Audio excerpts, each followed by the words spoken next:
Ад тэорыі да практыкі. Напярэдадні для военнослужащих 115-го зенітна-ракетнага палка пачаўся палявы выхад. Якія мэты ставяцца пры правядзенні такой формы вучобы, раскажуць нашы корэспандэнты. Яны вартавыя мірнага неба краіны. Так, з поўнай упэўненасцю можна гаварыць аб военнослужащих 115-го зенітна-ракетнага палка, які дыслацыруецца ў абласным цэнтры. Каб служыць тут, неабходна не толькі жаданне. Сучасная ракетная тэхніка, а на ўзбраенні брыгады знаходзяцца мабільныя комплексы С-300, патрабуе яшчэ і грунтоўных ведаў у дакладных навуках. Палявы ж выхад – гэта адна з асноўных форм удасканалення баявога майстэрства і вывучкі.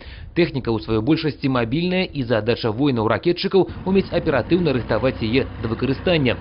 Такие приемы и будут отпрацоўвацца падчас полявых заняткаў. Здесь будут проводиться занятия как по общевойсковым дисциплинам всем. Это и инженерная подготовка, и радиационно-химическая, биологическая защита, и медицинская подготовка, и топографическая подготовка. Ну и плюс будет проводиться тактическая подготовка. Это как комплексное занятие, в котором будут отрабатываться вопросы слаживания подразделения в целом.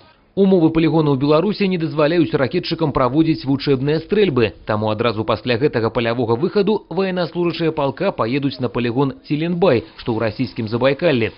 Там і пройдуць вучэбныя пускі ракет мабільных комплексаў С-300. На працягу апошніх гадоў военнослужащие 115-го зенітна-ракетнага палка неаднаразова даказвалі, што сярод падобных падраздзяленняў Беларусі яны адны з лепшых. Наш полк является лидером.